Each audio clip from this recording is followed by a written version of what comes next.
You're standing in the living room, staring down your partner. The argument has been going in circles, and then you deliver the line. You're being emotional. I'm just trying to look at this rationally. When we say that, we say it like it's an absolute fact. We treat her reaction like a flaw in her programming, and our calmness like a sign of strength. We genuinely believe we are doing her a favor by staying logical while she overreacts. But that forced detachment isn't logic, it's a shield.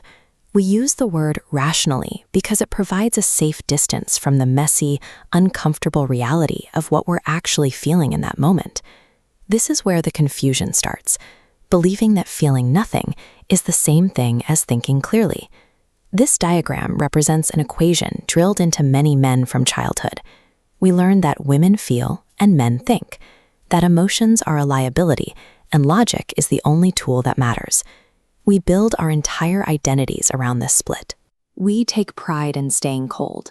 If a man cries, admits he's hurt, or shows vulnerability, we call him soft. We use acting like a woman as a shorthand for weakness. So we bottle the stress, the fear, and the grief. We medicate those feelings with work, alcohol, or anger. We try so hard to prove we aren't soft that we ignore the physical and mental toll of carrying all that weight alone. This performance of stoic masculinity doesn't actually make us superior.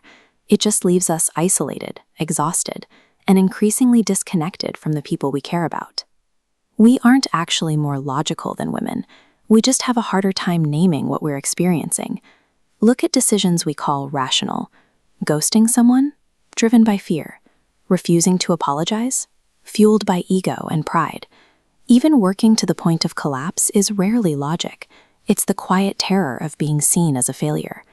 Because we don't cry about these things, we convince ourselves we're being rational. We aren't. We're just dressing up our emotions in a suit and tie and calling it logic. There is one emotion that men are culturally permitted to express: anger. Psychologists call this a secondary emotion. Anger acts as a pressure valve. We yell or slam doors because we don't know how to handle the reservoir underneath, the primary feelings like hurt, disappointment, or insecurity. When we refuse to process those feelings, we force the women in our lives to manage the emotional load for both of us. They remember the important dates, who check in on family, and navigate the social calendar. They manage the household's emotional health, while we just exist. When she finally says she's exhausted, it's not because she's complaining. Carrying a relationship's emotional weight alone builds a resentment that eventually breaks the connection. We often hear that women are too emotional, but another way to look at it is that they are simply more honest about what they are experiencing. They tell you when they're hurt. They express when they're overwhelmed. Meanwhile, we hide behind "I'm fine" and bury our inner lives under work, distractions, or silence.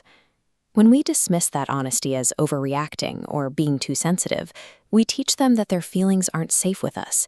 We trade short-term calm for a long-term loss of trust. Sitting with someone's emotions without trying to fix them or logic them away isn't a sign of weakness. It's a requirement for a functioning relationship.